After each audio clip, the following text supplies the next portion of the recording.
They came around behind through comprende.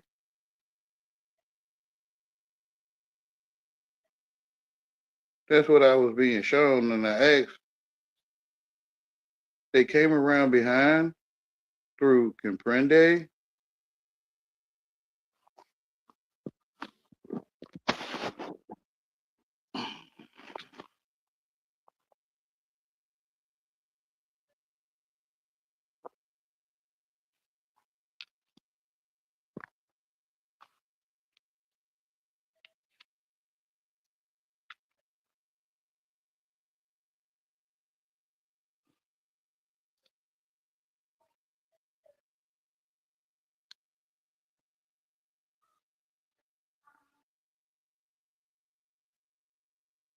Come on, man, what the?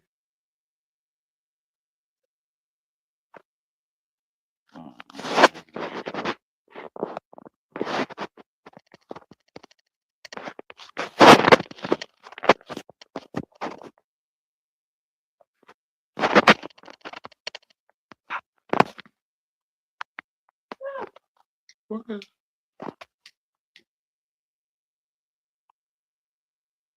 It won't let me put this comment. Hmm.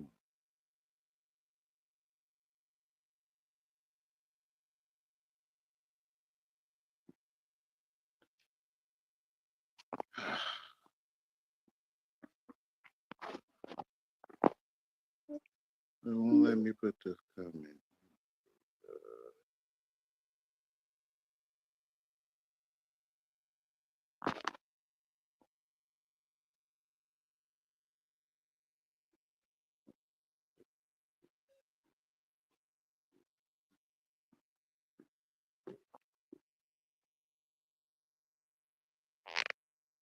All right. And I knew it was a will, it's a way. Oh, I did put it in there.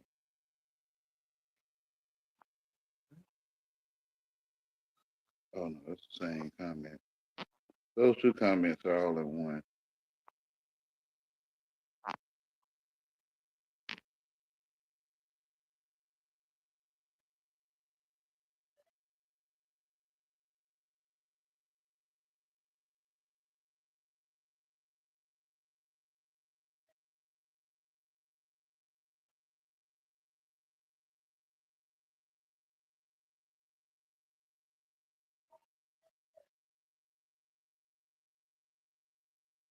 I don't even know if my mic is my mic working. Yeah. Great light, everyone. Just in case my mic wasn't working before. It, it was. He was mentioning something to me.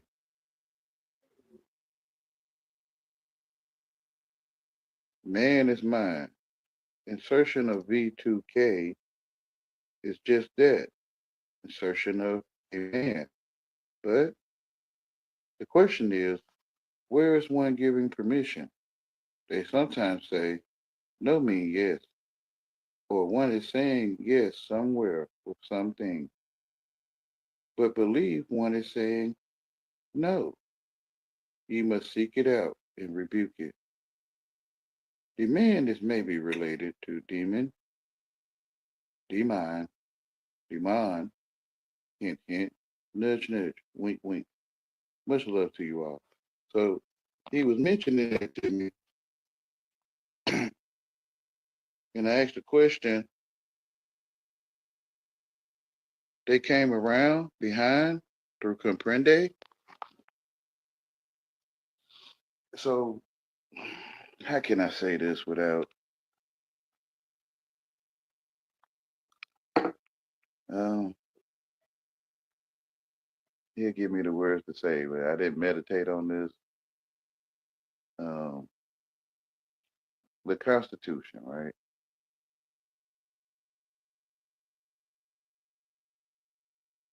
Um says what it says. And it's for the people of the land of the United States of America. So they came around behind through comprende is where one is saying yes, but feel they're saying no. That they write a passage um, should not be blocked. At least one is doing something crazy. Well, you know this thing calculate what everyone's saying because every word will be taken into account. So of course I'm gonna sound how I sound, and those that have an ear to hear will maybe be able, will be able to hear. Um, so they came around behind through comprende. Hey, hold on, y'all.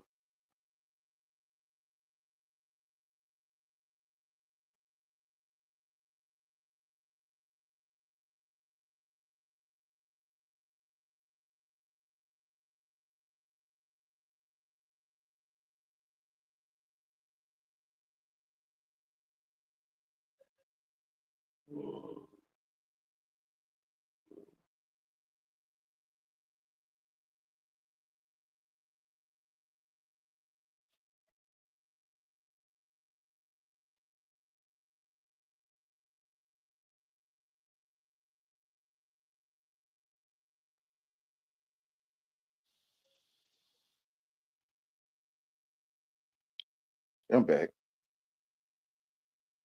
Um, they came around behind through comprende.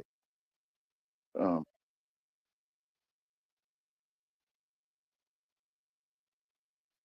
where is one saying yes, but feel or believe they are saying no? Um, social media is where it comes behind, and your constitution, not just talking about the one of the United States, talking about your personal constitution. Like when I passed away as a child, the doctor told my father or my earthly pops, and he told me that the doctor told him that he has a strong constitution.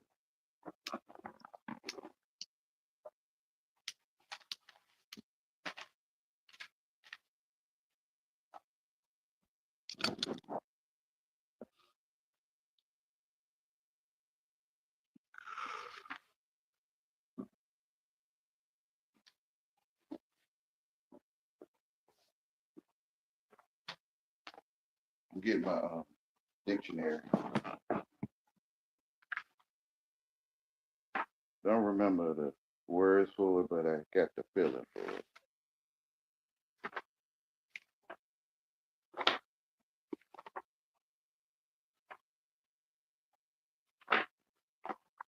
Hold on again, y'all.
I'm back.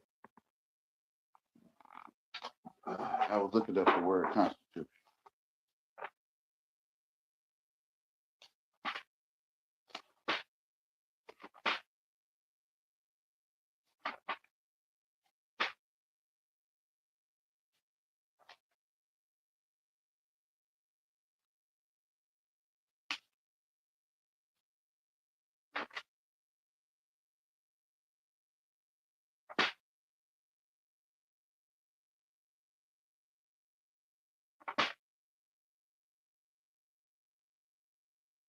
I'm okay being slow. You know, some people might find it funny um, or if I'm putting myself down or something. I never got how you have all these words in the English language, but it's like they off limits. That's what I mean by they came behind once comprende. But it's like you got English words. It's like off limits. This, I don't know.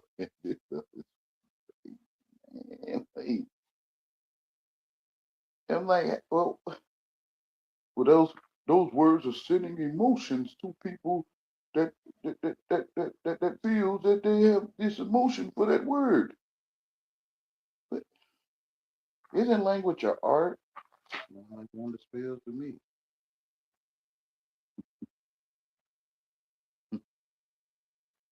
But you know, those words can make one feel how they gonna feel.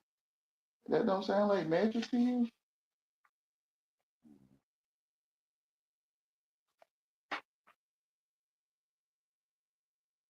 So I mean, I'm okay being slow. You know what I mean? Uh,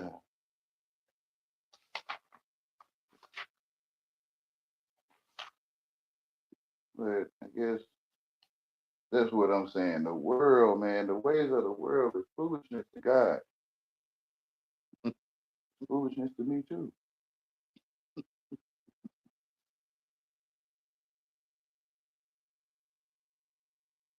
What? Is the word hiding from me or something?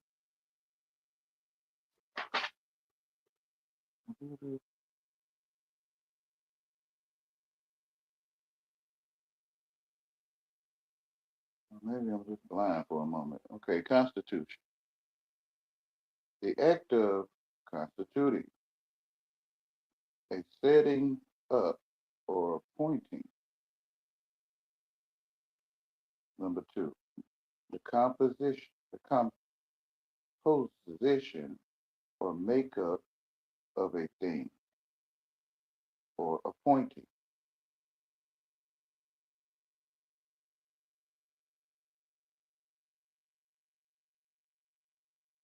I just read, hello man, I'm getting off course here. The composite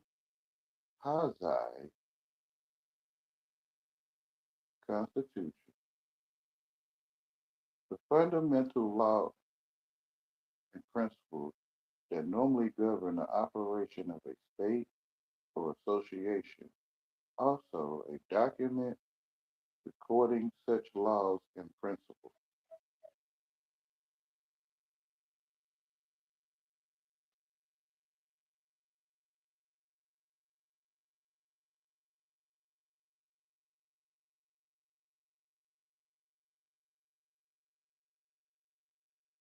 So when you're setting up an appointment, you're setting up a constitution.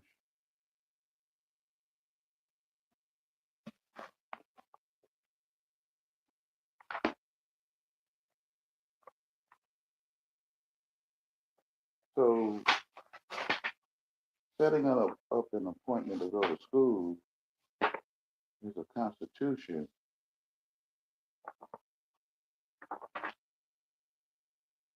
Setting up an appointment and putting it on your Google calendar is a constitution.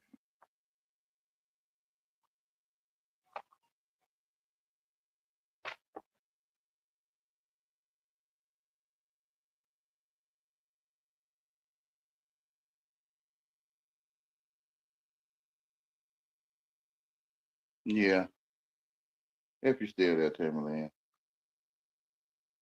it says zero on my end. So But it's okay that I'm slow. You know, I talk to myself. I always say, if those who have an ear to hear, let them hear. Let them in here.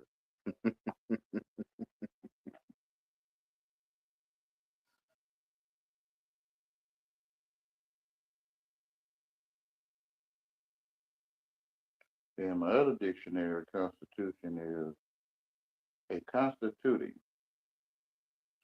Number two, structure, organization. Three, a system of basic laws and principles of a government, society, etc. A document stating the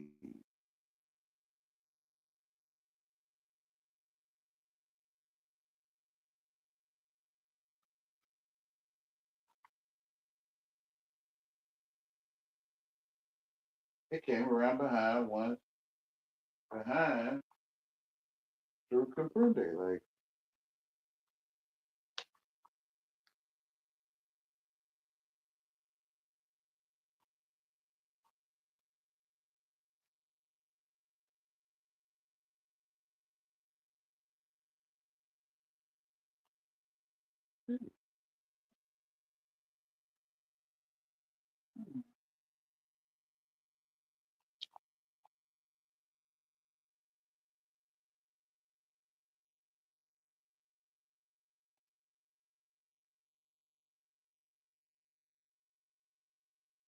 uh,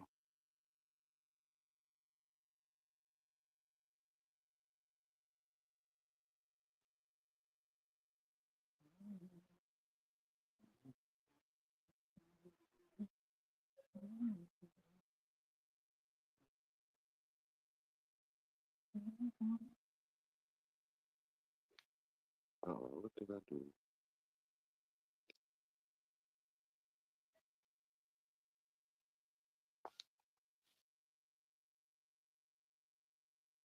Oh man, what did I do?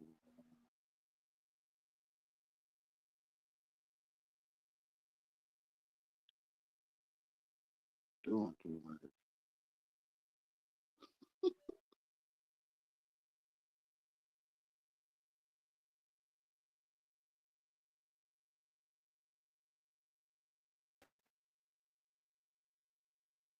Therefore, everyone in the world,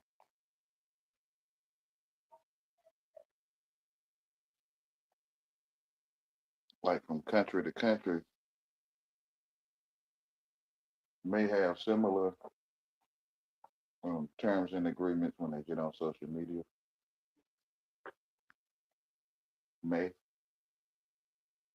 so it's like a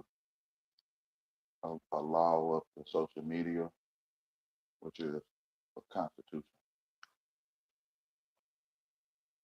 So people give up their land. I feel I'm not a professional, social studies, economic, political, uh, any of that sort. I'm not a professional at that. I'm just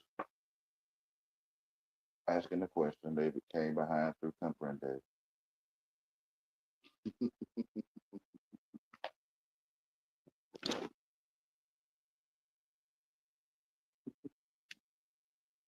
At least you chew while you talk while you chewing. You might not be a bot, Wayne. I mean, you can say bot because it's your device now. I mean, the device is the bot. iPhone, Android, right? They showing the bot with the Android logo, a symbol. They showing the bot that your Android is a bot. The Android's phone is the bot itself. Well, at least you can hit me, maybe hit me chewing. I may be real. Like, this one guy, he was talking to Cat CFG. and they gave him some information on me and told him I was a bot because I couldn't answer the question. Um, Say I think 1 through 3 in reverse in Spanish. He actually didn't give me time to do it, so he blocked me, and then he unblocked me, or maybe his blocking system reset, maybe. And I said great light, and he said, "Oh no, no, no." This is on the live stream, and he said, "Oh no," he blocked me again, and he said I went over to that guy's channel, and he said I felt stupid instantly. Oh my goodness.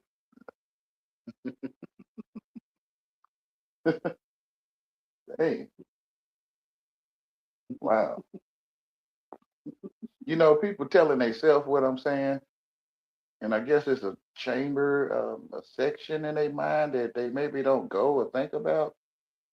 And I guess when they hear me talk, it'll open that chamber or something, and they'll go in there and they're like, "Oh man, I'm feeling stupid." Like, bro, I'm not doing that, and bro, but the world, like you're saying and you're talking. We heard you, like and I'm like, no, you thinking for yourself, man. Did nobody teach me English on how to talk to you, man? That's why I think it's meant. You need to be polite, kind. You should talk in a way where we don't feel stupid. This is what you should do. Like this is like, I'm like, no.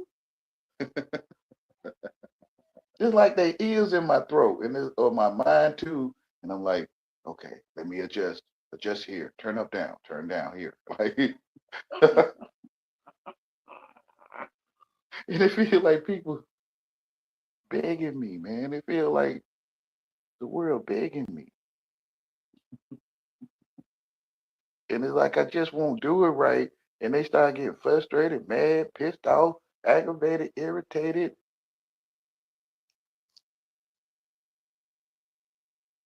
And I'm like, man, am I the only one can see? It's like these folks, like they soliciting or something. They loitering, like they at the stove. And I help people out. Not that I don't, but oh man.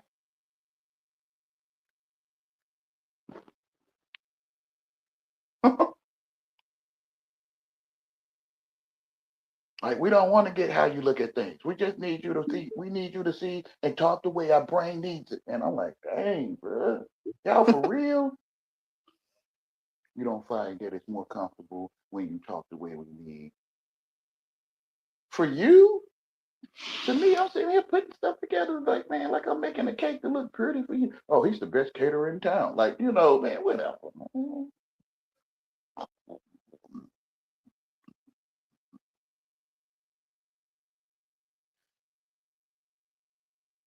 Hmm.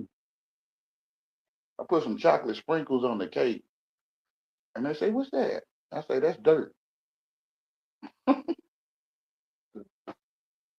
Chocolate sprinkles made of sugar and chocolate, I guess, right? Okay. Wow, it's like you got to talk to these. What are you saying? Like this is how they be. Like, what are you saying? Uh, I'm saying the chocolate sprinkles are made of chocolate and sugar.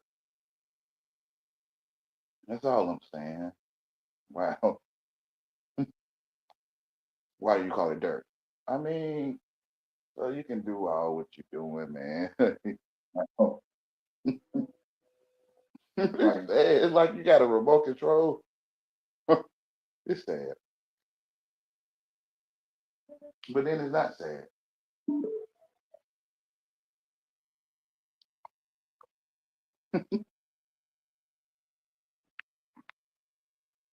You're the only one thinking the world like control us or talk to us what we need. We need understanding. Say yes. Like, and you're the only one, or I am the only one the world talking to.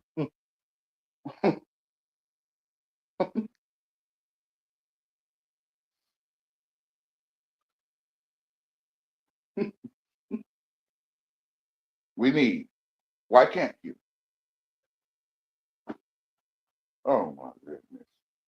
Did we got the same teacher? What do you mean? Like you went to school when you was a child?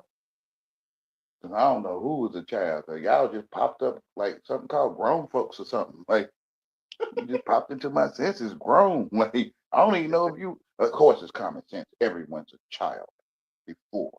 I mean, I don't know, man. Are you slow or something? Yes. Well, why do I keep talking to you? I don't know.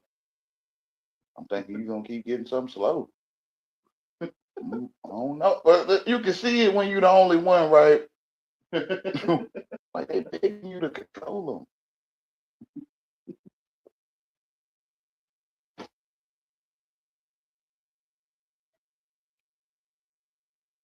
The world will be turned over to which education you attend, you know.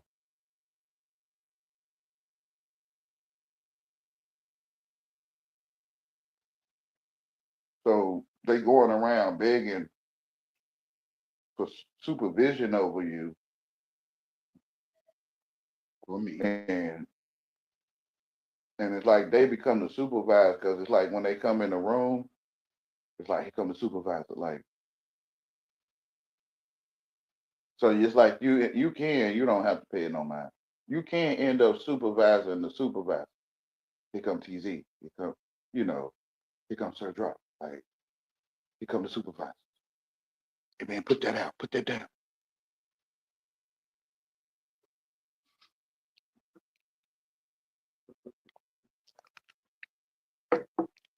The supervisor begging to man, whatever, y'all. Whatever. I don't know if people can see it, but some people like being a supervisor. You know, I don't know if they can see it or not. Like I don't know. That's why I ain't never want to be nobody's leader, a worldly leader. That is. Now, if I'm walking through a path and stepping over, logs and stuff, I get it. Stepping on the rocks when you cross the creek, where you might could use the same rocks. But a worldly leader, I'm good. I'm good. I do not want to supervise nice folks. I don't. Because then I become the supervisor. Make sure you step on that rock. Make sure you do here. Make sure you go there while you're late.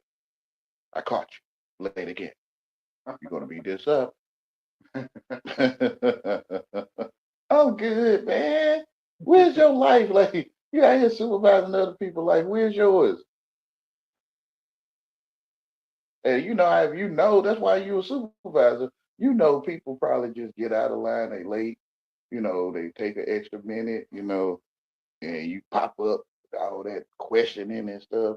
Supervisors are interrogators, man. TZ, I'm good. Digging all in your pocket. Get your hand out my pocket, right? Like digging all in your pockets. Anoint your head with oil, your cup runneth over. So they dig in your pocket, digging all in your pocket.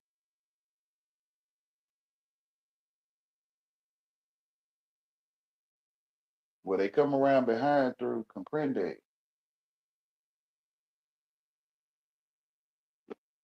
You looking forward, you saying no.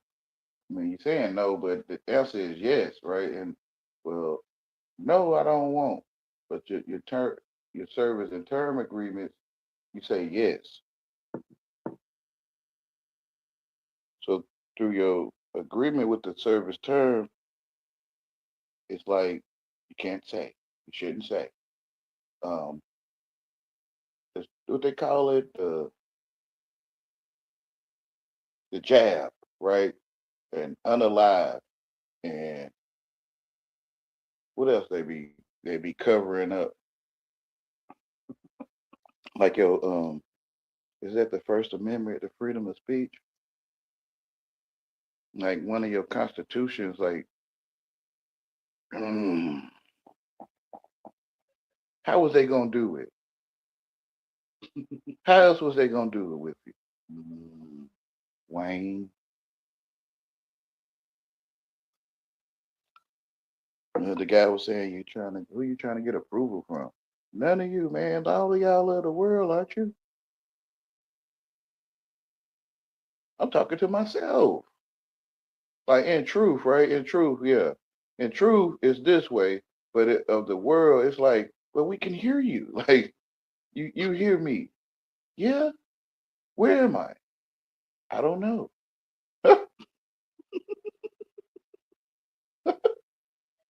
So like you talking to a spirit or something? No, you're on my device. I mean, all right, on your device. You feel like you're talking to your device? No, I'm talking to you. I love y'all.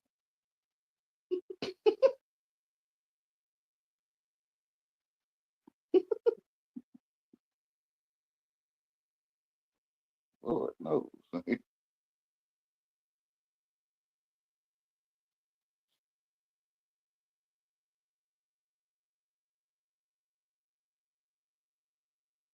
No mean yes. In some places, some people. Anything other than that is the evil one. Let your yea be yea and your nay be nay. Anything other than that is the evil one.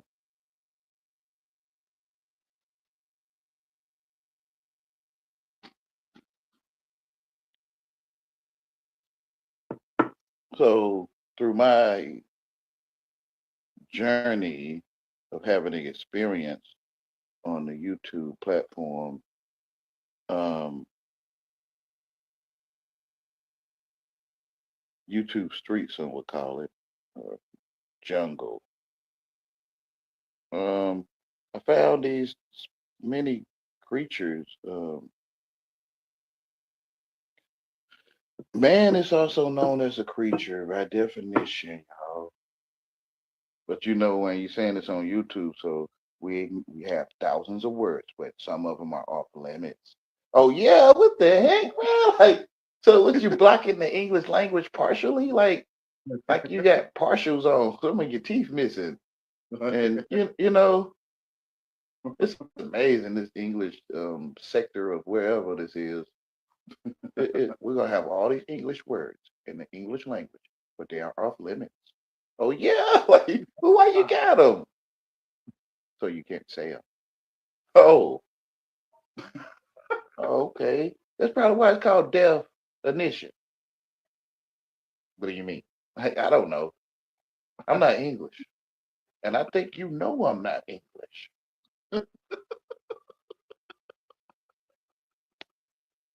Duh. People train like whatever, whatever. You speak pretty good English to me, man. It's you inside your. It's me inside myself telling myself what you're saying, man. Tell me what you're saying. I'm saying it's you. What does that mean? Come on, you know what it's you mean. I can act like I know, tell myself what it means, but what does it mean? What are you saying? Like, explain it to me. Like you're there, you're here, you're Wayne, right? Uh, it's you. I still don't get what you're saying because I'm not telling myself what you are saying. Duh. It came around behind through comprende.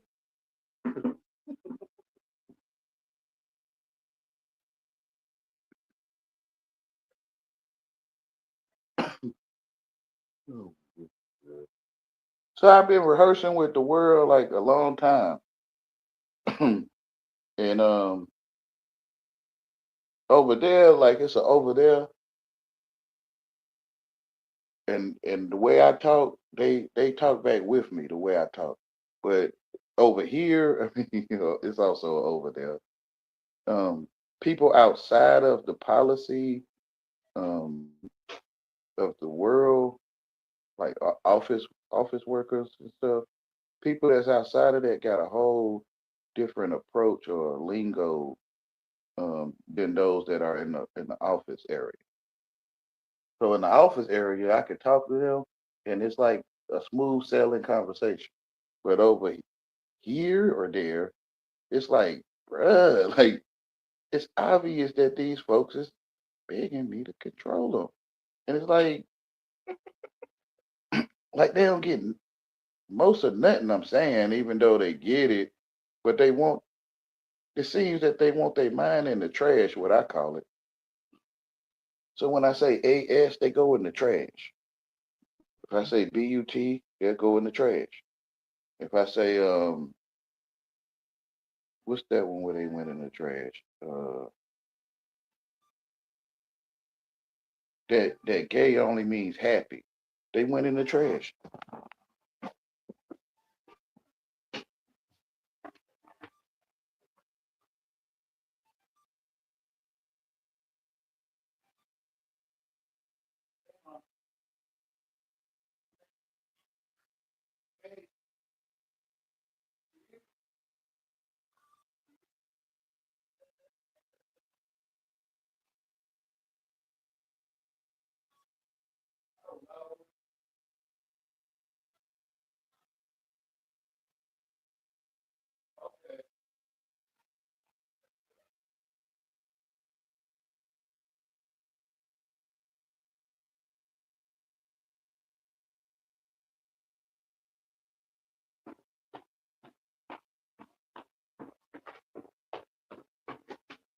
A brother asked another brother. I don't remember the question exact. How how can you continue to be happy? Speaking on worries and how when one of those worldly worries they distracting themselves from life. And he was asking the brother, how do you continue to keep yourself happy? And I came in and said, the man asked you, how do you continue to keep yourself gay? And it's like they mind went in the trash. Come on, Yahweh, man. Why you always gotta be always? I'm kind of adding on. I don't remember word for word, y'all. I'm expressing the feeling of it, not word for word. And I'm like, man, but gay only means happy though. Like I'm not I'm not talking about the trash. I'm not I'm not trying to see you into the trash. But it's like because how you look at a person is how you treat them. So every time you blow that dog whistle, only certain dogs or people or whatever can hear it. So it's like man, it's like Daniel in the lion's den.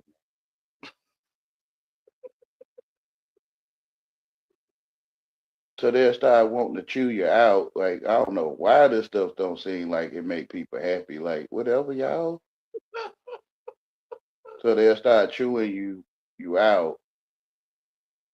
You know, being happy. They'll turn into like what you call like whatever,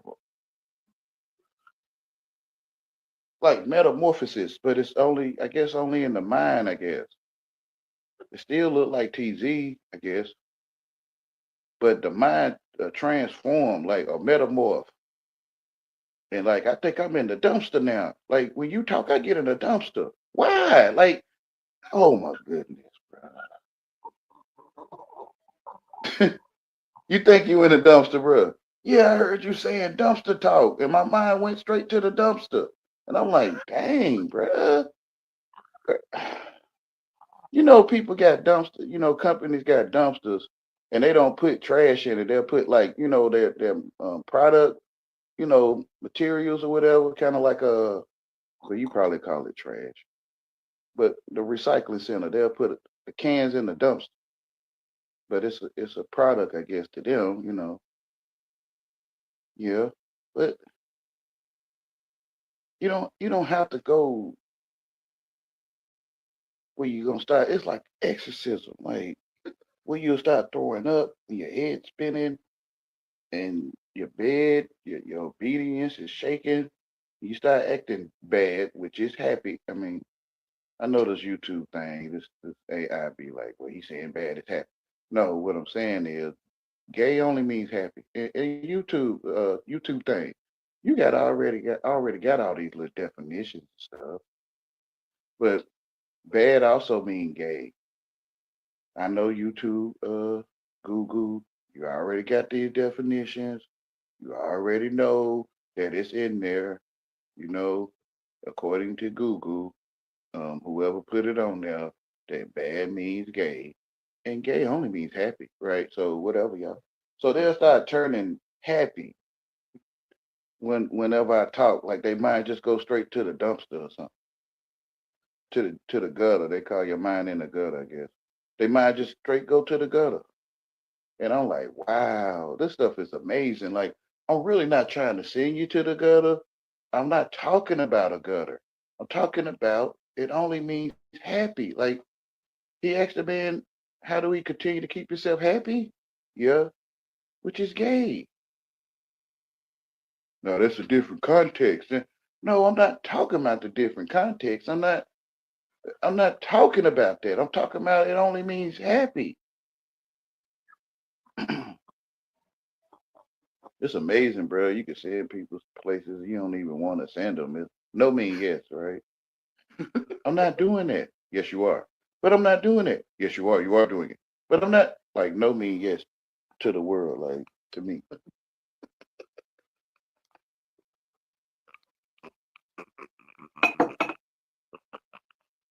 People are blaming you for their mind being in the gutter, bro. This stuff is crazy to me.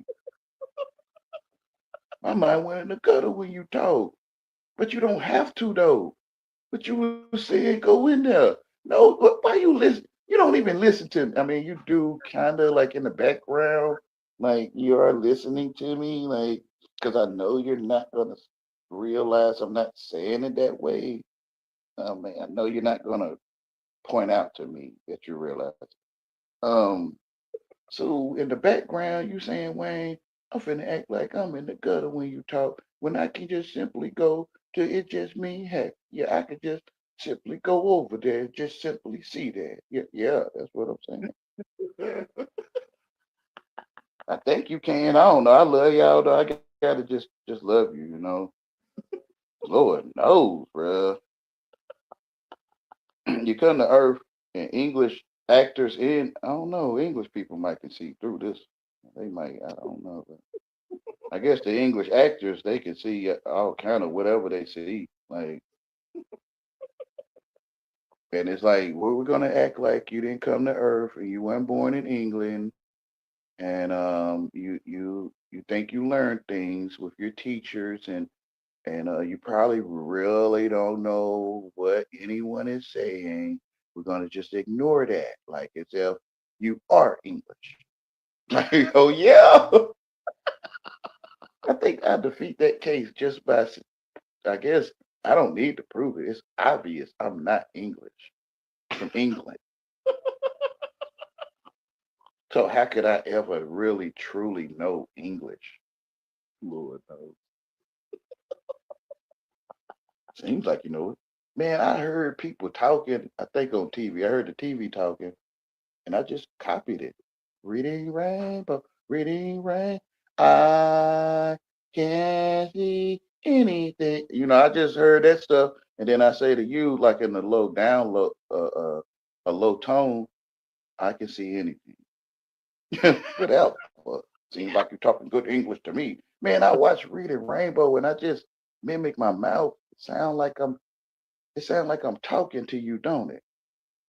Like I seen I don't know Bill Cosby saying "don't it," or I seen Steve Urkel say it sounds like I am right. So I just put it together. It sounds like I'm talking to you.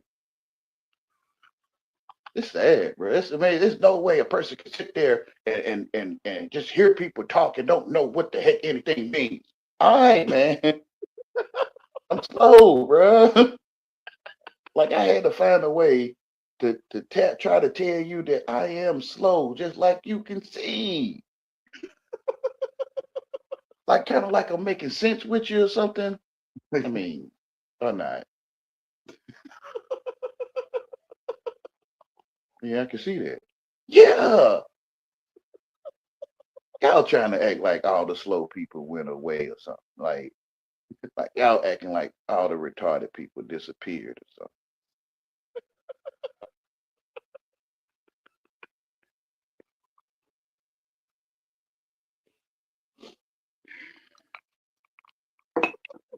Like there's no way a person that's not from England talking English could possibly not really know. Whatever, y'all, man. The world is what God say it is, man. We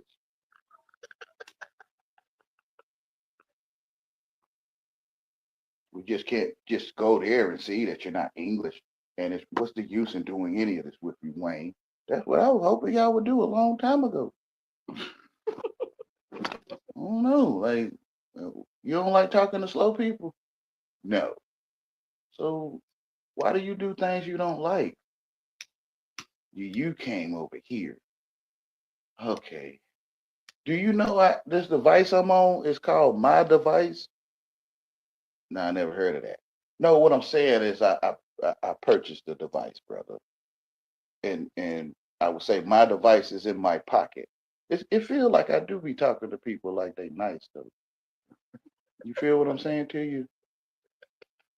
So it's my device, and I hit the check mark for the YouTube, and I could just type in a name of a video or a channel, and I could click it on this device, which is my device, and even StreamYard. I could click on StreamYard and use the service.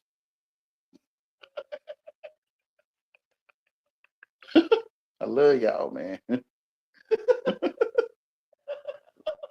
Whatever people want to take over your device from all like remote you remote use your device like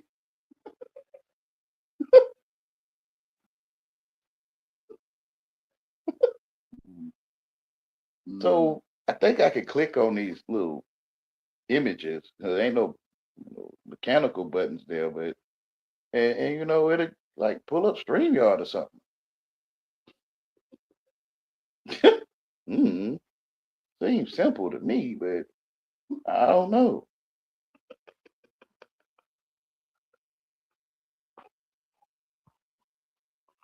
I guess y'all live on YouTube. Like some people make a living off of YouTube, so I guess y'all living on there. Oh, that's how they get your consciousness right, yo. Cause y'all really acting like you living on YouTube. When all we gotta do is hit the block button, Wayne. We can hit the mute button. We can time you out for 26,000 seconds or um yeah. It's just that simple, huh? Yeah. I don't get it. Like, you don't like to do what you I think you like it, that's why you're doing. You're gonna talk like you don't like to talk to slow people. You're gonna act like you don't like it. But you do like it to me. So you like when we mute you? Yeah, thanks.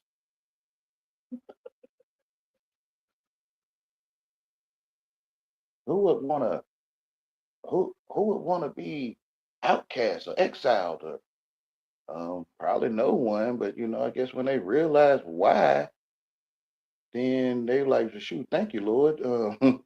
Woo, no wonder I couldn't blend in like a haircut. No wonder I couldn't be a terror amongst the wheat. Like no wonder. Like it's like us terrors can't say that you're a terror. Yeah. Or us wheat can't say that you wheat. Yeah. Us goats can't say that you a sheep. Yeah. Us sheep can't say that you're goat. Like, I feel you, bro. Like, you're exile. Yeah, bro. Appreciate it. I love y'all. Thank you, Lord. Thank you. You get it, Wayne? I get it. I ain't supposed to blend in like a haircut with these folks, bro. Like,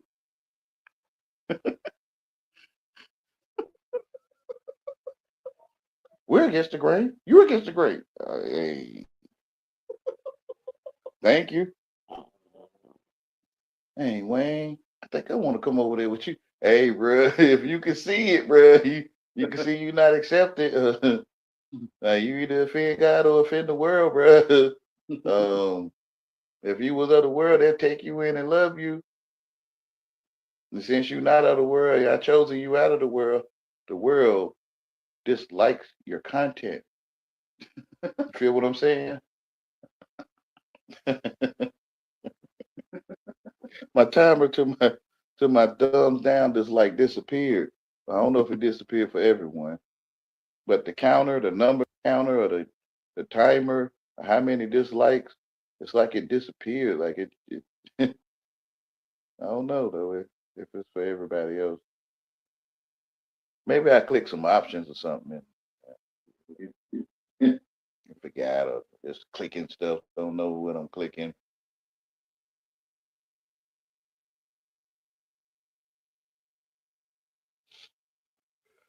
But they came around behind through comprende.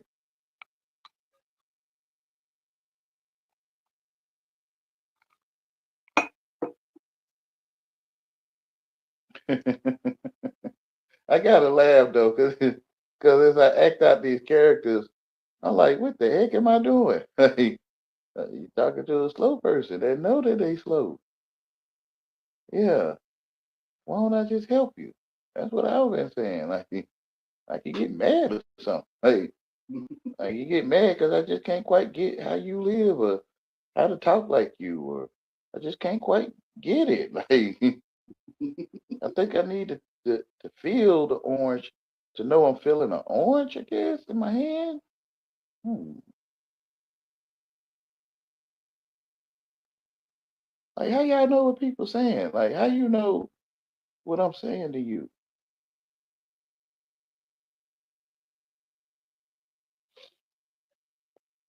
If you're telling me what you're saying. No. Oh man. I don't know how to ask it, man. Like who told you what I was saying? No one. So how am I telling you what I'm saying to you? You got a point there. Yeah, I never thought about it that way. Hey man, I call it you the only one thinking all your life, but I don't. I'm trying to use English to say something to you. Like I can't see English inside of me. I just am I thinking I cannot see it. Like you see English? Like when I look at a tree, I don't see it in English. I just can't see it. I don't know. Yeah, like cheerleaders make letters when they do cheers. I guess, you can give them a P. They want a P, they got a P.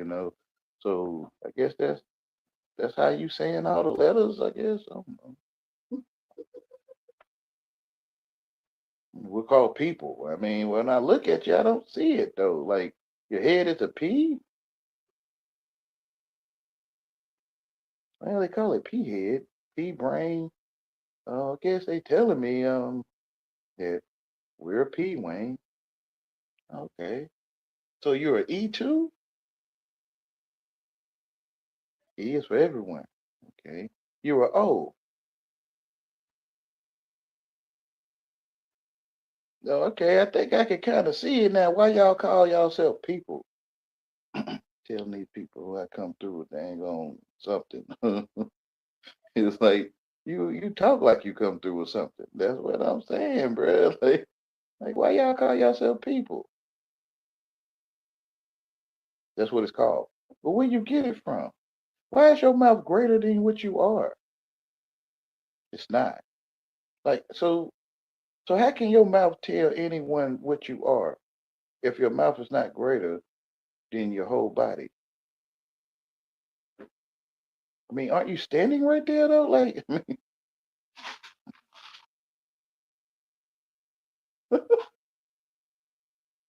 like you don't put an overlay over yourself or something, and you call yourself people. and you're already standing right there as people. Yeah. So why do you even got a name for what you're doing? Like, but this is how we communicate. But you're already standing there. Is it true? What? That you're standing there. Man, I ain't talking to you, Wayne. And you already rehearsed. You do this on your videos all the time. You sit here rehearsing with us. Because, listen, man, I went to so called school. One plus one is two, right? Like, you feel me? Social studies, math, science, English, language arts. You feel me? PE. Uh, I have some editing myself, you know. So one plus one is two over there with us or y'all, but over here with me, I just cannot see it. So I'm just acting. One plus one is two. Two pencils is two pencils. Like I'm manipulating my vocal cords to sound like I'm saying it, bro. Two. The answer is two. Y'all be like, that's correct. Man, it's amazing to me.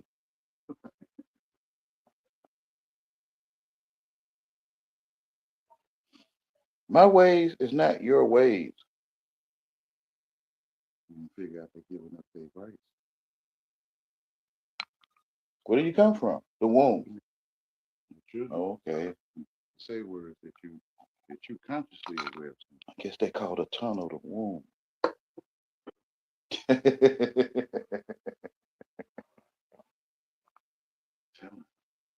He calls the womb the tunnel. Like,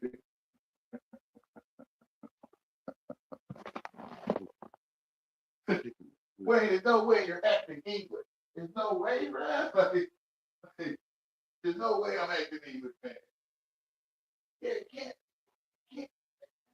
Like, oh my God. You're sitting here talking with me, and you still forgot that I was an English actor. What? Like, I don't know, y'all. I don't. Oh, somebody was in the back. Oh shoot! Forgive me. Just a running of the lip.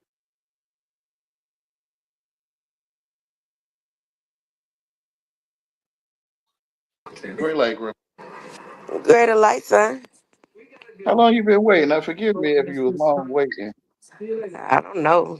I don't know about time no more. So Forgive that's me. I'm just running at the lip. I ain't even look at the screen.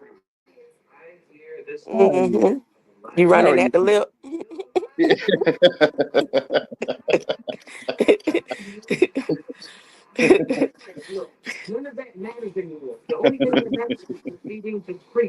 Mhm. How are you, Grandma? I'm good. How are you?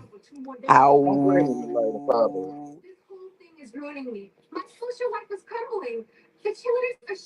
You, what did you say? I'm great in the light of Father. Great in the light of Father. Take a look. It's in a book. Reading Rainbow. Rainbow.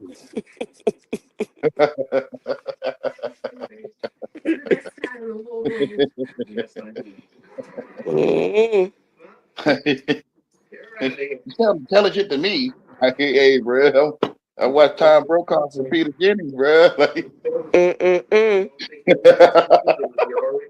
Peter Jennings still here? I don't know. I ain't watched that stuff in so long. Me either. That's why I don't know what he is. But he seemed ancient. Ted And Cop. Yeah, that's what I'm talking about. Yeah, I don't know them dudes. I ain't Pete, right? mm, I don't know them latest actors. I'm still talking about Ted Koppel. Hey, he ain't been over there in a while. I ain't been over there in a while.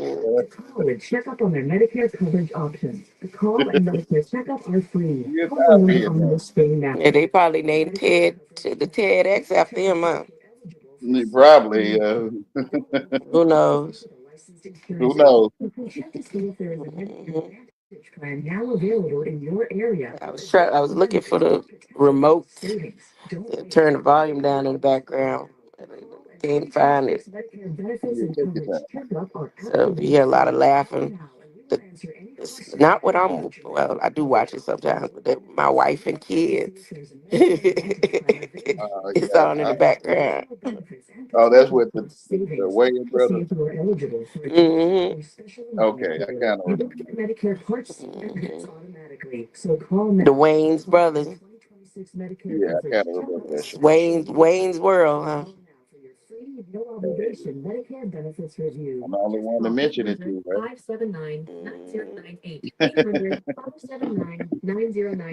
But you know how I go. You don't know what I be saying. I don't know what you be saying. You really don't know what I be talking about.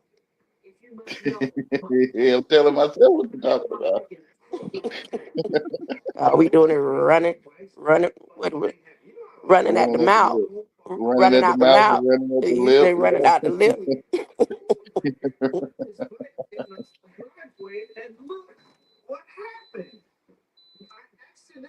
Yeah. It's a great thing, though, when you wake up Mm, to when I woke up to it. mhm. When did you wake up? Every day. Yeah, I was talking about spiritual sleep, though. Mm-hmm. Yeah, all right, he said, you are flesh, and I will not always be with you. So, Mm, yeah, I went that route sometime in my life back there. mm. I could hear him. I was doubting, waiting on Ted Koppel to tell me.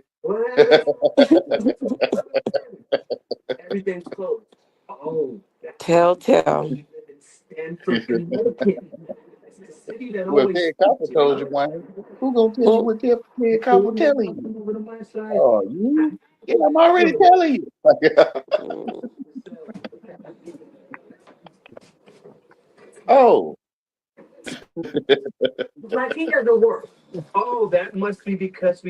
like a child, What do you say? like a child. What's the child? I'm being childlike, being a child with the one in me. Come as a child. Yeah. He say, who gonna tell you what Ted Koppel telling you? You? But I don't know Oh, oh, like, who was Ted Koppel. yeah, that's right. That's what. Yeah, who was Ted Koppel, Wayne? Uh, No, uh, really. Oh, what? The 60 Minutes guy. I think so. I know Tom Brokaw.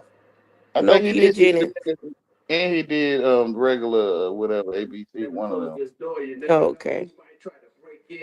Mm. And some I'm, man on I'm TV. starting to a lot of people in places and that I thought I knew are starting to disappear. Like I have to. I don't know. Yeah, Yeah, I'm getting at that yeah, grandma stage. I'll be like, who? What? yeah.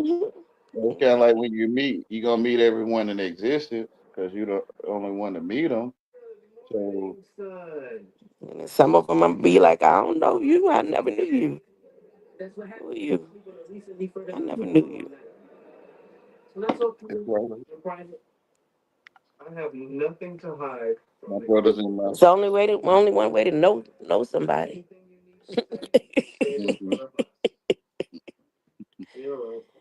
Hmm. Yeah, Yeah. what's that, Grandma?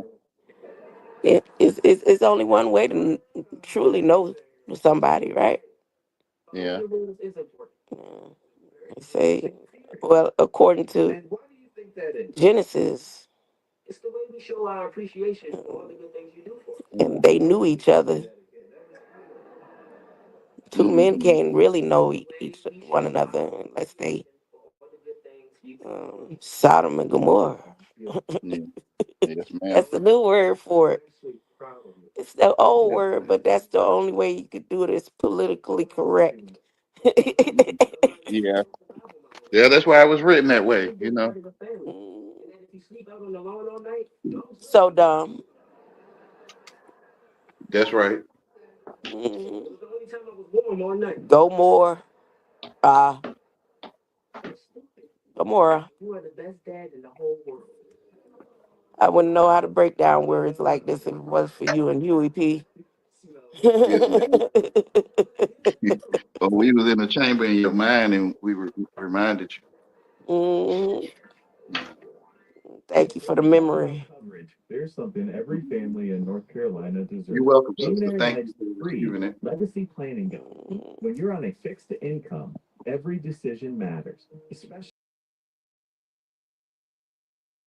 Okay, I'm gonna end that right there. That's on the video on my channel called "They Came Behind Through Comprende."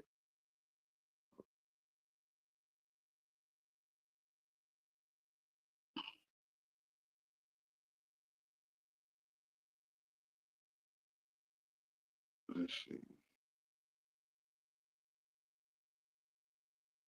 I think I got two more videos to play in the background. If I can figure out.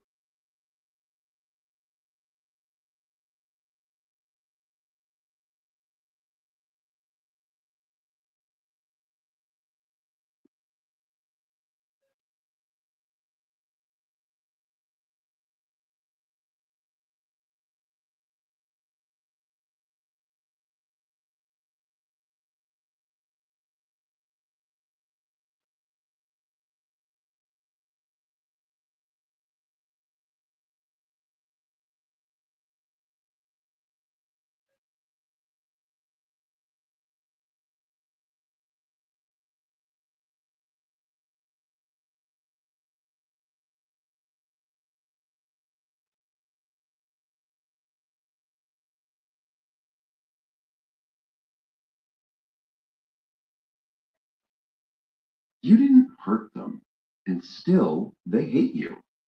You've felt it before. Someone rolls their eyes when you speak, a cold tone for no reason, passive comments, weird tension, and you're left thinking, what did I do? This video is about that exact moment. Not the fake positivity answer, not just ignore it, but what is actually happening inside the mind of someone who hates you for no clear reason, and why it almost never starts with you. Let's start with a truth most people don't want to hear. People rarely hate who you are, they hate what you represent. Think about it. Hatred takes energy, it takes attention. Nobody spends emotional energy on something that doesn't touch a nerve. So when someone dislikes you without a clear cause, it's usually because your presence triggers something unresolved inside them, a reminder, a comparison. And this is where it gets uncomfortable. Because the first thing people who hate you for no reason feel is threatened. Not physically, emotionally.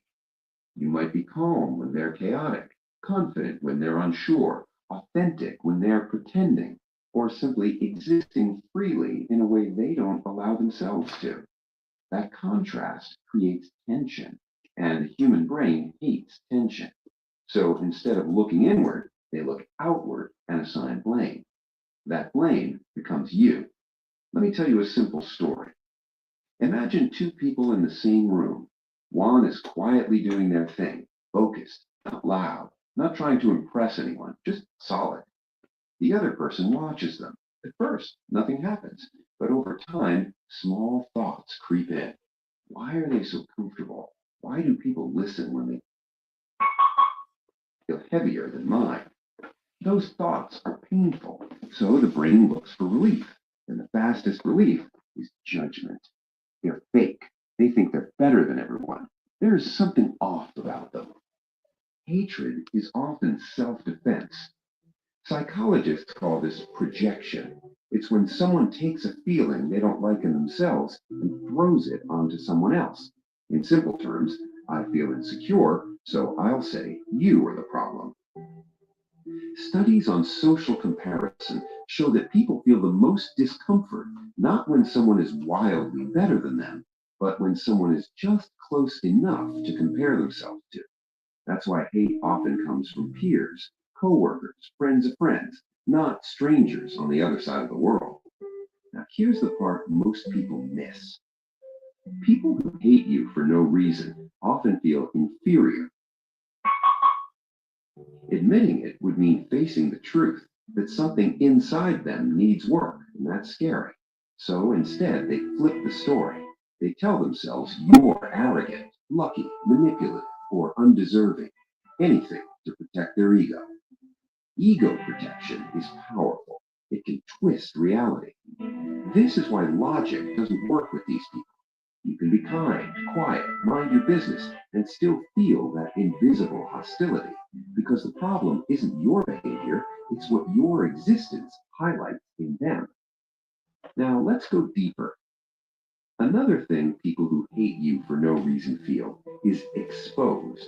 Some people survive by wearing masks. They build an identity around approval, image, or control. When someone authentic walks into the room, it's like a mirror, and mirrors are dangerous to people who are hiding. Your silence can bother them. Your boundaries can bother them. The fact that you don't chase validation can bother them because it asks a silent question. Why can't I be like that? And instead of answering that question honestly, they attack the source of it. This is why hate often shows up as sarcasm, gossip, or subtle disrespect, rarely direct, because direct conflict would require honesty, and honesty would crack the mask. Let's talk about envy, not the cartoon version, the quiet, ashamed kind. Envy isn't always about money or looks. Sometimes it's about peace, freedom, self respect, or the courage to live without apology. Research shows that envy is strongest when the other person's success feels reachable, meaning if they can do it, why haven't I? That question hurts for escape, and the escape becomes hate. Now, here's something important. People who truly love themselves don't waste time hating others. Hate is a byproduct of inner conflict. Now, let's introduce the real problem. The challenge for you isn't their hate, it's how you respond to it, because this is where many people lose themselves. You start shrinking, over explaining, becoming quieter, softer. You replay conversations in your head. You try to fix something that was never broken. That's the trap. When you internalize unexplained hate, you turn their unresolved issues into your responsibility. And that slowly chips away at your confidence. So the real danger isn't that someone hates you for no reason. The danger is believing there must be a reason. Let's explore this further. Psychology called negative attribution bias. It means when someone already feels bad about themselves, they interpret neutral behavior as hostile. You don't smile, you're rude. You succeed, you're showing off. You stay quiet, you're judging them. They're not reacting to reality, they're reacting to their inner narrative. And here's the key moment most people miss. The more grounded you are, the more uncomfortable you make ungrounded people. Not because you're doing something wrong, but because your stability highlights their instability. That's why some people only feel safe around those who are equally lost, equally bitter, equally insecure. Your presence disrupts that balance, so they try to push you out emotionally. Now let's talk about control. Some people hate you because they can't control you. You don't react the way they expect. You don't fall into their games. That lack of control feels like a loss of power. And for people who rely on power to feel okay, that's unbearable. So they label you, dismiss you, undermine you. It's easier than admitting, I can't influence this person. This is common in toxic environments, workplaces, friend groups, even families. The person who breaks the pattern often becomes the target, not because they're wrong, but because they're different. Now, let's bring this to a climax. Here's the uncomfortable truth. If multiple people hate you for no clear reason, it doesn't automatically mean you're perfect. Nobody is. But it does suggest that you're touching something sensitive. You're not invisible. You're not blending in. and that makes insecure people nervous. The goal is not to become less threatening. The goal is to become untouchable. Cold or arrogant, it means clear. Clear about who you are. Clear about what you accept. Clear about what's not yours to carry. When you stop asking, why do they hate me? And start saying, this isn't mine, everything changes. Because the moment you detach your worth from other people's reactions, their hate loses fuel. It can't feed on confusion anymore. Let me be clear about something. This doesn't mean you ignore feedback. Real feedback is specific. It comes with examples. It comes from people who want growth, not control. Unexplained hate is vague, emotional, inconsistent, and often loud in silence. Learn to tell the difference. Here's a simple test. Ask yourself, is this person consistent with everyone or just me? Do they treat people above them differently than people below them? Do they communicate intention? Most of the time, the answer will tell you everything. So let's summarize. People who hate you for no reason usually feel threatened, inferior, exposed, envious, or out of control. Their hate is not a message about your value, it's a signal about their inner state. You don't need to prove yourself. You don't need to shrink. You don't need to win them over. Your job is to stay aligned. Because the truth is, the more you grow, the more resistance you'll face. That's not a sign you're on the wrong path. It's often proof you're finally on your own.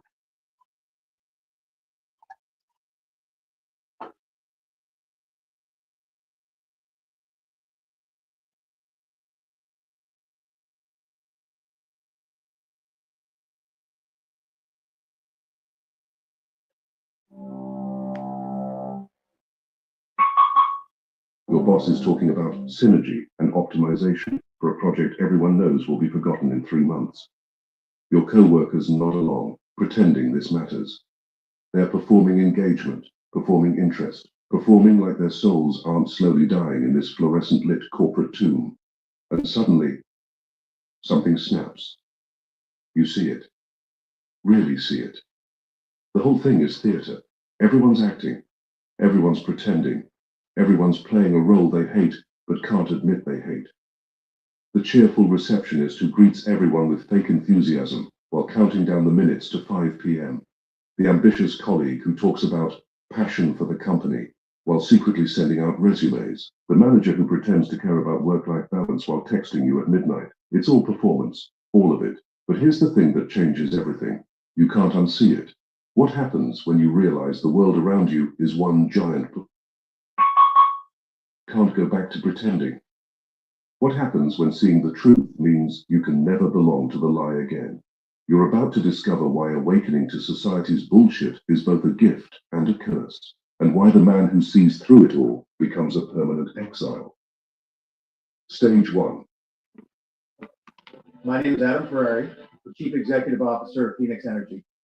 I look forward to you. Stage 1. Let me paint you a picture. Imagine this guy living a perfectly normal life, goes to work, hangs out with friends, scrolls through social media. Everything seems fine, normal, real. He's got his routine down. Morning coffee, check the news, pretend to care about whatever crisis is trending, head to work, make small talk, do meaningless tasks, go home, watch Netflix, repeat. It's comfortable, predictable, safe. Then one day, something small happens. Maybe his friend posts about how blessed and grateful she is, right after spending an hour complaining about how miserable her life is. Maybe he notices his coworker's fake enthusiasm during a team meeting, the way her smile never reaches her eyes. Maybe he catches himself nodding along to an opinion he doesn't actually agree with, just because it's easier than thinking for himself. Just a tiny crack in the facade, nothing dramatic. But that's all it takes, because once you see one crack, you start looking for more. And when you start looking, you find them everywhere. His authentic friend who changes her entire personality depending on who she's talking to. Sweet and innocent with her parents, wild and rebellious with her party friends, professional and ambitious with her co-workers. His successful buddy who's drowning in debt but won't stop posting vacation photos, desperate to maintain the illusion that he's got it all together. His happy co-workers who complain non-stop the moment the boss leaves the room, but transform into cheerful team players the second authority walks back in. Everyone is performing. Everyone is lying. Everyone is fake. And the worst part? They don't even know they're doing it. They've been acting for so long, they think the performance is reality. Stage 2. Now picture what happens when this guy starts paying real attention. Not just glancing at the surface, really watching human behavior. Really listening to what people say versus what they do. Really observing the gap between who people claim to be and who they actually are. He sees the patterns everywhere. The same scripts, the same desperate performances, the same hunger for validation wearing different masks. The gym selfie that screams, "Look how disciplined I am," from someone who skips workouts more than they attend. The humble brag disguised as gratitude. The fake concern that's really just fishing for gossip. The performative outrage about causes they'll forget about next week. Social media becomes a parade of people competing over who can look happiest, most successful, most fulfilled, while privately messaging him about their anxiety, depression, and existential dread. Work becomes elaborate theater, where everyone pretends their meaningless tasks matter. They use important-sounding words like stakeholder engagement and value-added solutions to describe activities that could disappear tomorrow and nobody would notice. They hold meetings about meetings. They create reports that nobody reads. They perform busyness while accomplishing nothing. Friendships become exchanges of rehearsed opinions and borrowed thoughts. They perform political outrage, spiritual awakening, intellectual curiosity, whatever gets them the validation they're desperately seeking. The same performance, different stages. And here's where it gets twisted. This guy isn't becoming negative or bitter. He's just becoming accurate. He's seeing what was always there, but nobody talks about. The cheerful neighbor who's actually miserable, but needs everyone to think she's got it together. The successful friend whose entire identity is built on impressing people he doesn't even like. The spiritual co-worker who's more materialistic than anyone but hides it behind enlightenment talk. The family man who takes selfies at every school event but never actually talks to his kids. The feminist who treats other women terribly in private. He's not looking for this stuff, he just can't stop seeing it. The contradictions, the hypocrisy, the desperate, pathetic need for approval disguised as everything else. Stage 3. So this guy tries to go back to normal, tries to enjoy the same conversations, the same activities, the same social rituals that used to feel natural. He wants to belong again, wants to feel connected, wants to stop seeing the performance and just enjoy the show like everyone else. But something's broken. He can't do it anymore. Coffee with friends becomes watching people perform their personalities for each other. One friend performs the role of the struggling artist, complete with carefully curated poverty and manufactured angst. Another performs the successful entrepreneur, name-dropping contacts, and humble bragging about deals that exist mostly in his imagination. A third performs the enlightened spiritual seeker, using meditation and yoga as props in her performance of depth and wisdom. Family dinners become elaborate shows where everyone acts out their assigned roles. Dad performs the patriarch who's got everything under control while secretly having panic attacks about money. Mum performs the nurturing caregiver while resentfully keeping score of every unappreciated sacrifice. The siblings perform their childhood roles, the responsible one, the rebel, the baby, long after these identities stopped making sense. Social gatherings become competitions over who can seem most successful, most happy, most fulfilled. People perform their careers, their relationships, their achievements, their struggles. Whatever gets them attention and validation, even their problems become performances. I'm so busy becomes a badge of honor. I'm so stressed becomes a way to seem important. I'm so blessed becomes a way to make others jealous while maintaining plausible humility.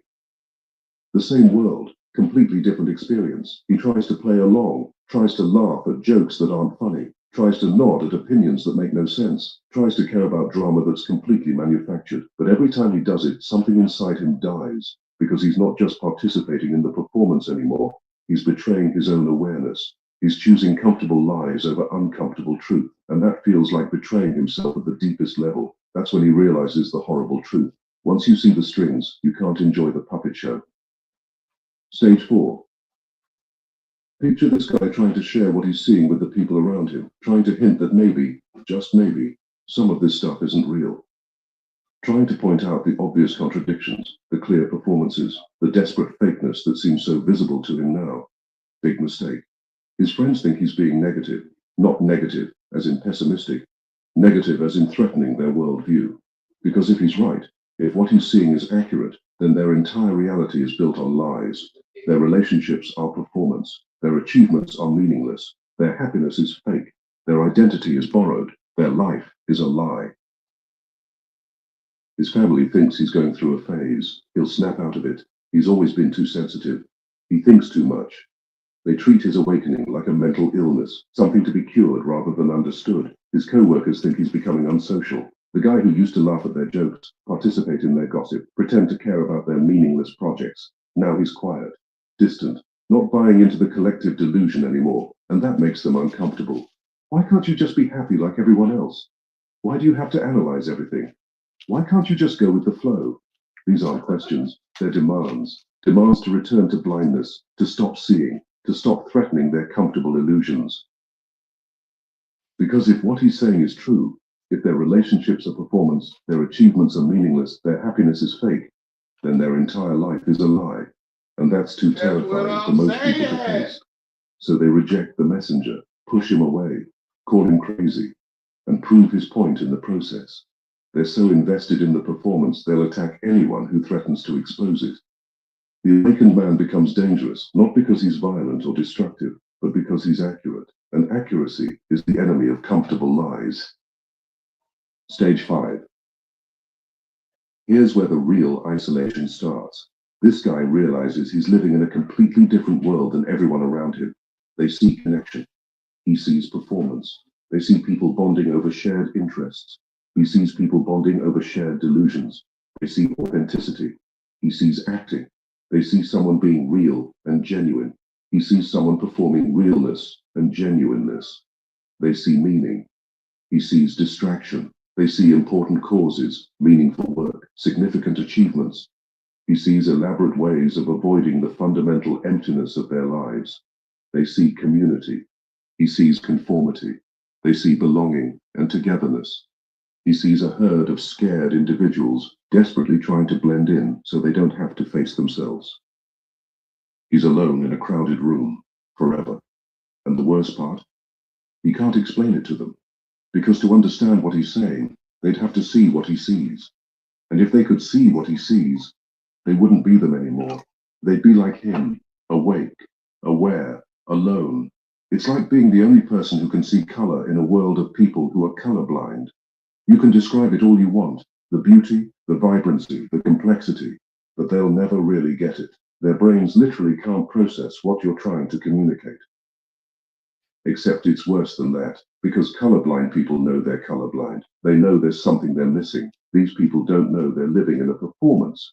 They think their fake world is the real world. They think their borrowed thoughts are original ideas. They think their performed emotions are authentic feelings. So when you try to show them the truth, they don't just fail to understand. They actively resist. They fight back. They defend their illusions like their life depends on it. Because in a way, it does. Their entire identity is built on those illusions. Without them, they'd have to face who they really are. And most people would rather die than do that. So he stops trying. Stage 6. When this guy stops participating in the fake conversations and empty rituals, people notice. They call him unsocial, bitter, depressed. He used to be so much fun. He's changed. Something's wrong with him, but they're wrong. He's not withdrawing because he hates people. He's withdrawing because he can't betray his own awareness anymore. Every meaningless small talk session feels like torture. How about this weather? Did you see what happened on the show? Can you believe what that celebrity did? Conversations designed to fill silence without actually communicating anything. Every fake social media post feels like poison. The carefully curated highlights reel, the humble brags, the performative outrage, the manufactured authenticity. Every performance of caring about things that don't matter feels like dying inside. His co-workers' excitement about a promotion that comes with more meaningless work. His friend's drama about a relationship that's clearly toxic. What I want to say while this video playing, that is something or someone that that's qualified to tell people this right here, this video that's playing.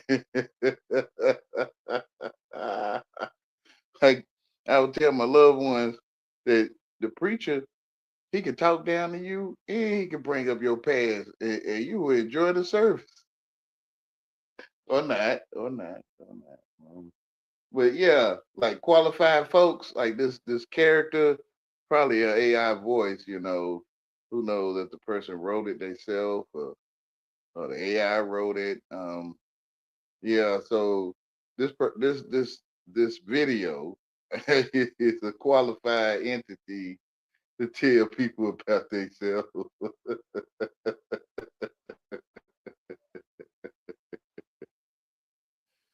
Oh man.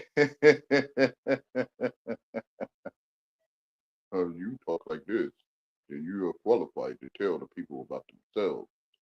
As they walk through a hallway, you see them, and then they feel lost, even though it's just a hallway. Whatever, whatever, y'all. Whatever. Provides endless material for victim performance. His family's obsession with appearances, Whatever. what the neighbors think, what looks good on social media, what maintains the illusion of success and happiness. Whatever. Withdrawal isn't giving up. It's self-preservation. Because what's the alternative? Spend his entire life pretending, go back to sleep, trade his clarity for their comfort. Some people can make that trade. They see the truth, get scared, and choose to forget. They close their eyes, plug their ears, and dive back into the performance. It's easier, safer, more comfortable. This guy can't. The truth has changed him too much. He'd rather be alone and real than together and fake. He'd rather face the emptiness honestly than fill it with meaningless distractions. He'd rather be isolated with his integrity than connected through lies. And that choice seals his fate as a permanent exile, because society doesn't have a place for people who won't play the game. There's no role for the person who sees through the performance, no script for the man who refuses to pretend. Stage 7. Here's something nobody talks about. Society has an immune system. When someone stops buying the script, stops playing the game, stops needing the group's approval, the group fights back. Hard. They call him negative, not just pessimistic, dangerous to their worldview, bitter, not just disappointed, threatening to their comfortable lies, unsocial, not just introverted, refusing to participate in their shared delusion, depressed, not just sad, mentally ill for seeing reality instead of the performance. They suggest therapy, not because he's suffering, because he's making them uncomfortable. They hint that something's wrong with him, not because his behavior is destructive, because his awareness is threatening. They make him feel like he's the problem, not because he's harming anyone, because he's refusing to validate their illusions. Why? Because he is a problem for them. If his way of seeing spreads, if other people start questioning the performance, seeing the strings, choosing truth over comfort, the whole system falls apart. The economy depends on people buying things they don't need to impress people they don't like. Politics depends on people choosing sides in a game rigged by the same powerful interests. Religion depends on people believing stories that make no rational sense. Social media depends on people trading their authentic lives for digital validation. If everyone woke up tomorrow and saw through the bullshit, the entire system would collapse within a week. So society does what every system does when threatened.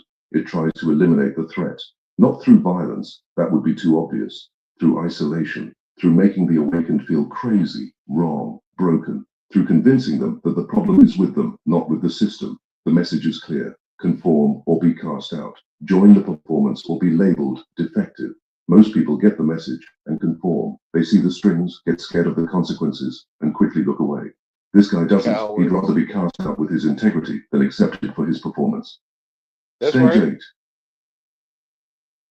When this guy finally accepts that he'll never belong to the herd again, something unexpected happens. He becomes free. Free from needing their approval. Free from caring about their opinions. Free from performing success for people who are performing success right back. But it's a terrible freedom because it comes with complete responsibility. When you stop blaming society, your parents, your circumstances, when you stop making excuses and following scripts, you become responsible for everything. Your happiness, your success, your meaning, your purpose, everything. He stops trying to impress people who don't actually matter to him, people whose approval was always conditional anyway, people who only liked him when he was playing the role they wanted him to play. Stops chasing validation from people whose validation is worthless because it's based on lies. Their praise means nothing because they're praising the performance, not the person. Their criticism means nothing because they're criticizing his failure to perform, not any actual flaw. Stops living according to rules he never agreed to follow. Society's definition of success, his parents' expectations, his culture's values, his generation's priorities, none of which he actually chose. And discovers who he actually is, not the person he thinks he should be, not the person society expects him to be, but the person he actually is when nobody's watching and nothing's being performed.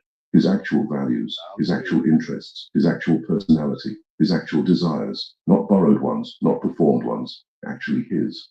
He makes decisions based on his real values, not what looks good, not what others expect, but what actually matters to him. He spends time on things that actually fulfill him, not things he thinks should fulfill him, not things that impress others, but things that genuinely make him feel alive. He becomes authentic in a world of actors, and that authenticity is terrifying to everyone still trapped in the performance, because his existence proves that another way is possible, that you don't have to live the scripted life, that you can choose truth over comfort, authenticity over approval, reality over illusion, and that threatens everything they've built their identity on. Stage 9. Picture this guy's life now.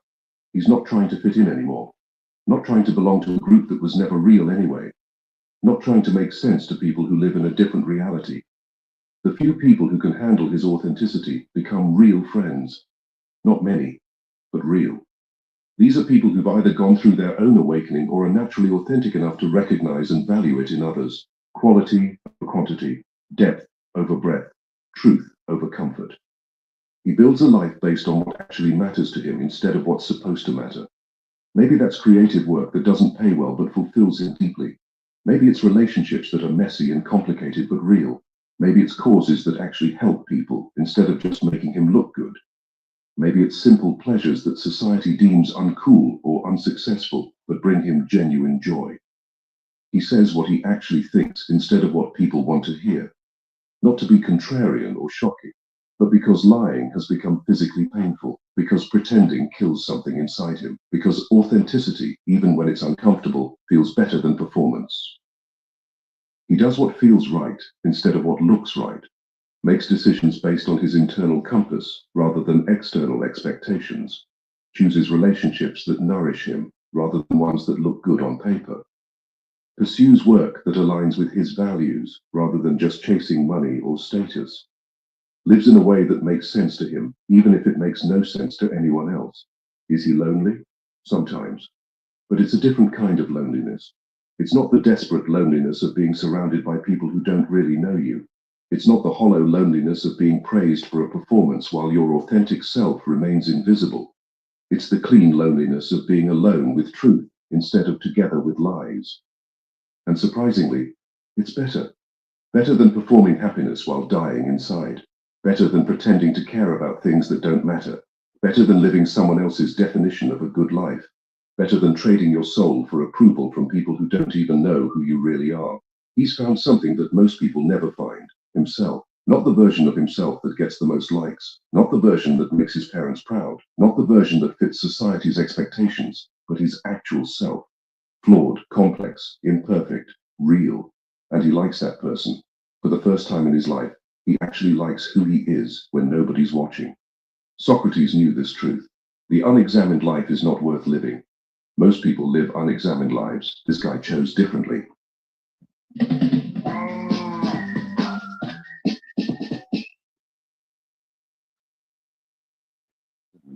This guy chose differently. So here's the brutal reality. Once you see through society's performance, there's no going back. You can't unsee the strings. You can't unknow the truth. You can't return to the comfortable blindness you once had. The man who awakens to society's lies becomes a permanent exile from society's community. He trades belonging for truth, comfort for clarity, the warm embrace of shared illusion for the cold accuracy of reality. And it's worth it. Because here's what nobody tells you about exile. It's not just punishment, it's protection. Protection from living a borrowed life. someone else's definition of success, happiness, meaning, protection from dying without ever being alive, going through the motions without ever experiencing reality, protection from spending decades chasing things that don't matter while ignoring everything that does, accumulating achievements that feel empty, relationships that lack intimacy, experiences that provide no real fulfillment. The man who sees through society can never belong to it again. But in losing that false belonging, he gains something infinitely more valuable. He belongs to himself. And maybe, just maybe, that's the only belonging that ever really mattered. Not the approval of the crowd, not membership in the herd, not acceptance by the group, but self-acceptance, self-knowledge, self-respect. The deep, unshakable knowing that you are living authentically, speaking truthfully, choosing consciously, that you are not a performer in someone else's play, but the author of your own story, that you are not sleepwalking through a scripted life, but awake and alive in reality. So here's the question. Are you ready to see what's really happening? Can you handle trading comfortable lies for uncomfortable reality? Because once you start seeing the strings, you can't stop. Once you taste truth, lies become poison. Once you wake up, you can't go back to sleep. The choice is yours, but it's permanent. If this hit you somewhere deep, if you recognize yourself in this journey, if you're already feeling like an exile from a world that doesn't make sense anymore, then you're not alone. You're just awake in a world of sleepwalkers, and that's both a curse and a gift. A curse because it's lonely, isolating, difficult. A gift because it's real, authentic, true. Drop a comment and tell me, what was your breaking point? What moment made you see through the performance? What part of society's script can you no longer pretend to believe? Share this with someone who's ready to wake up, but make sure they're actually ready, because this journey, once started, can't be undone. The man who sees through society can never belong again, but maybe that's exactly where he needs to be. Maybe that's exactly where you need to be. I don't know who you are or what you're going through, but God just assigned 10 new angels to you. 10 new angels. And these angels is different because their whole purpose is to protect you. Like they don't have no other reason for living. Like they don't eat or anything. They just protect you. They don't sleep, none of that. Children one. And they love what they do. They love protecting you. These angels put a spell over you. They make sure that you safe at night. These 10 new angels was assigned to you, but their assignment is different because their whole purpose is to protect you.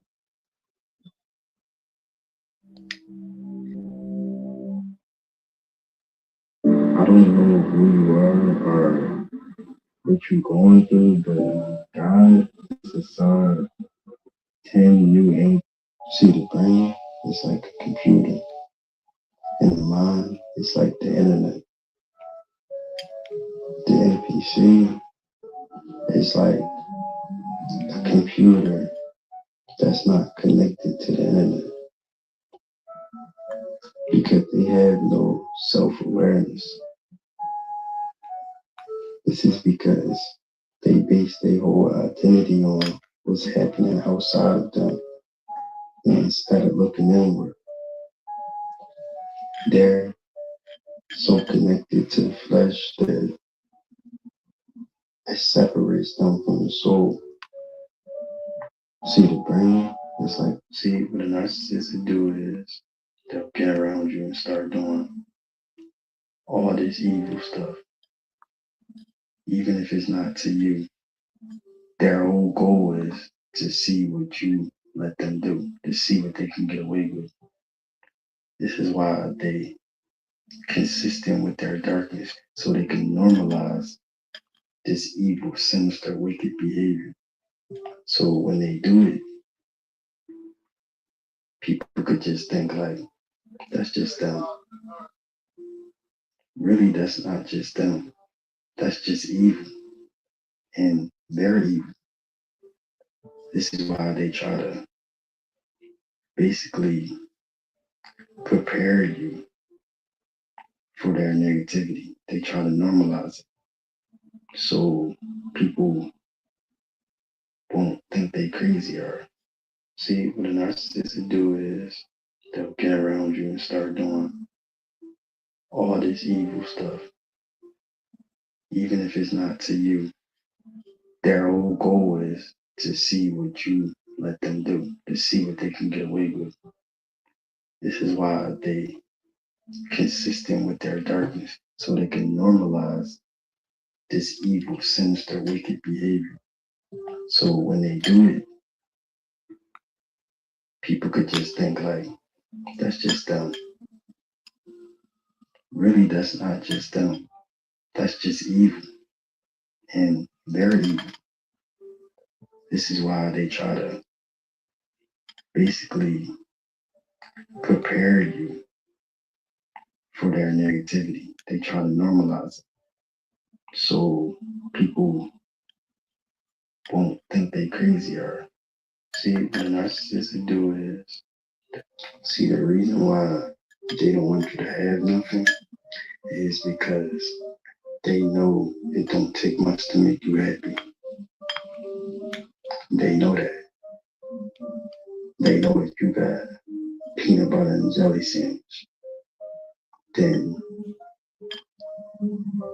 you'll be appreciative. You'll thank God as if it's a full course meal or something.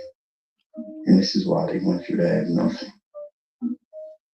See, the reason why they don't want you to have nothing, see, nobody believed them because they talk too much.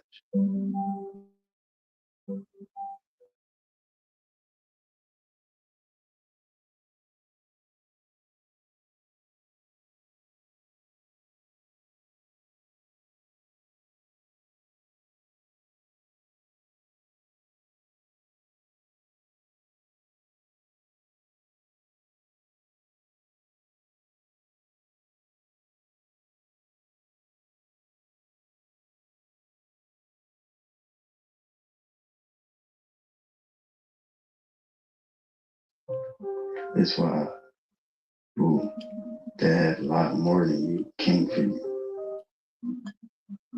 because you had something that money can't buy.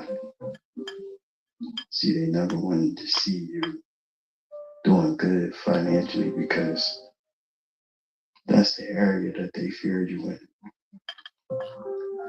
These people literally spent money to see you broke. Like, they helped people that they didn't even like just to see them doing better than you. This is how much they feared you. It was really a projection because they thought, see, what you have is priceless.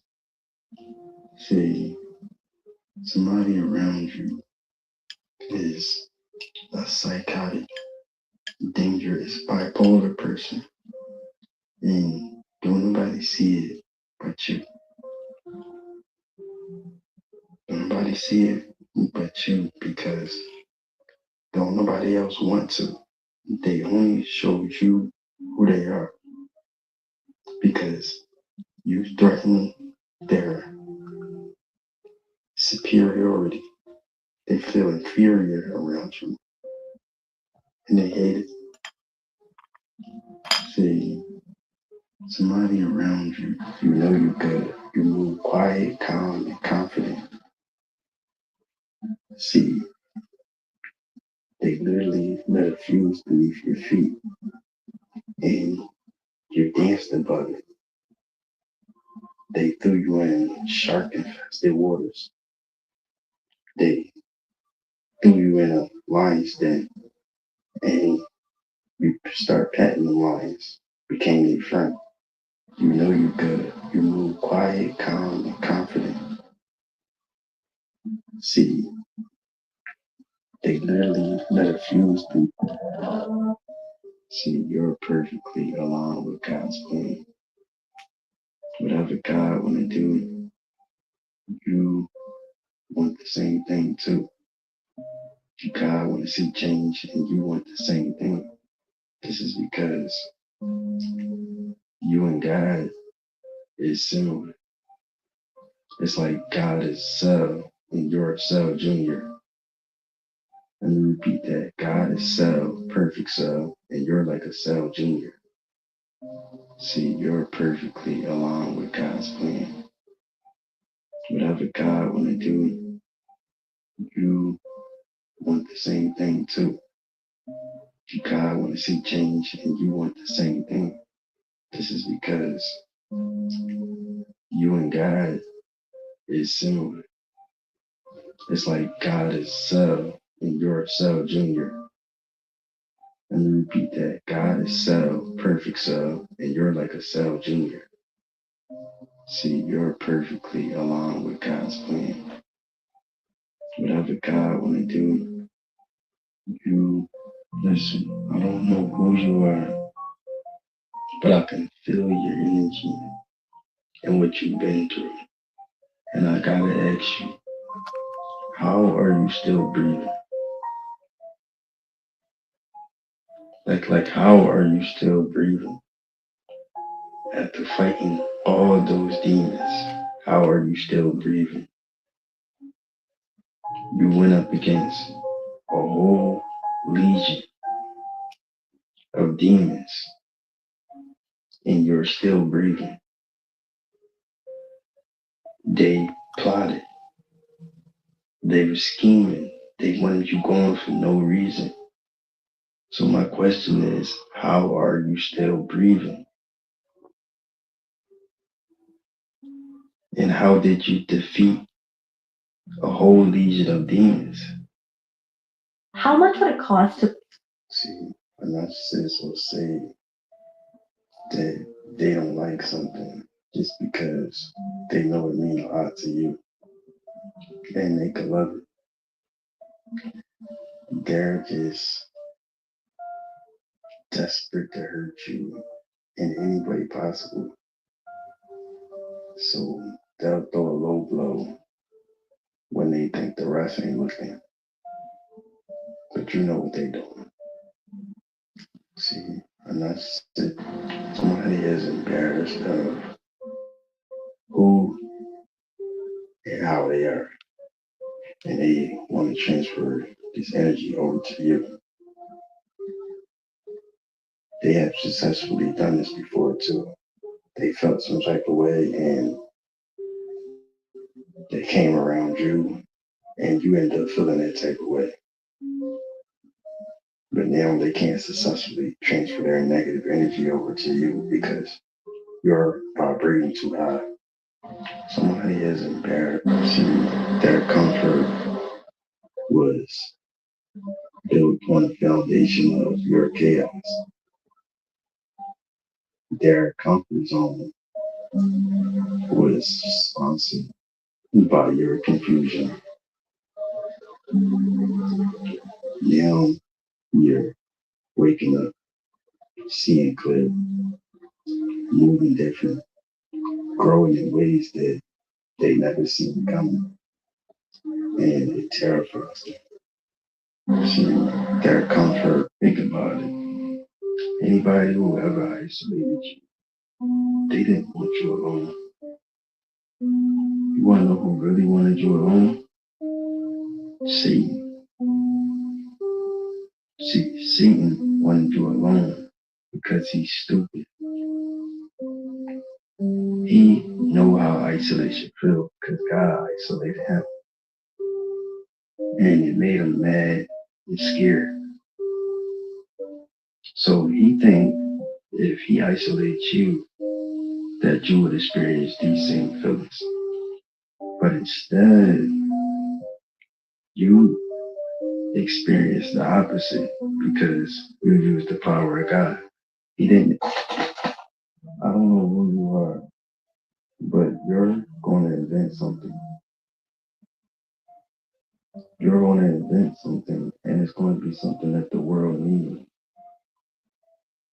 You might already be inventing it right now, or you might be seeing this video because just to bring the thought of invention to your head, you might not have been thinking about inventing nothing. But God wants you to invent something. It's something the world needs that only you could think about. It's inside of your mind. The world needed. Like it could be a towel that dry people super fast or something like that, or like edible little water balls or something like that. Like, or of course something better. That was just a small example, but it's something in you that only I don't know who you are. See, you got through something that only you knew you was going through. You passed the test recently. See, sometimes the silent battles is the hardest ones, but you stayed gentle with yourself.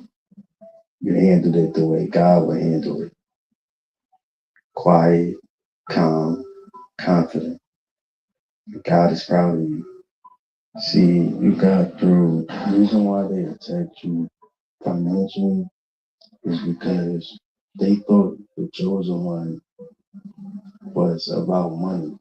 Being a chosen one has nothing to do with money. They like if we fuck up his or her finances, they won't look like this chosen one they talking about they are. Because these motherfuckers were so jealous when you told them that you were the chosen one. This is why you know not to ever tell nobody again. If they find out, they just find out. You would never tell nobody because that shit create an instant enemy.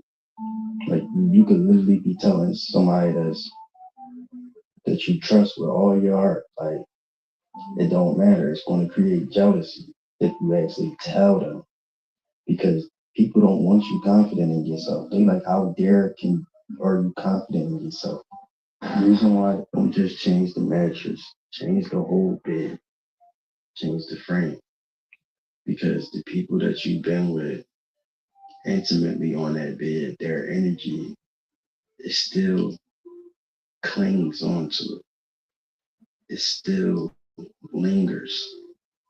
Their soul essence, their soul aura is still attached to that mattress. New mattress, fresh start. Purify the air too. Vacuum thoroughly.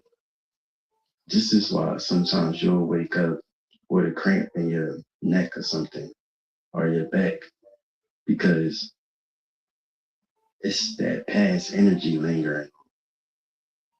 See, when you change your mattress, new mattress, fresh start invites new energy and new beginnings. Anxiety will always like if you're talking to a narcissist and you want them to leave you or something alone, like leave you alone or something, just talk about God. Or just talk about some real shit, period. Like talk about like how people hide their pain instead of healing it. This it's like they start glitching, like they allergic to authenticity. I'm telling you. Only way they gonna act like they wanna hear that shit is if they need you. And you gotta know what's going on when that's happening. You gotta be like, this motherfucker is only tolerating me because they need me. Like, you know what I'm saying? And when you don't really even fuck with them, whole thing is they won't let you go no contest, like because they don't want shit that told you, and they always want to have some type of hold on you, like a recharge parasite. Like if you're talking to a narcissist and you want them to leave you or something alone, like leave you alone or something, just talk about God, or just talk about some real shit. Period. Like talk about like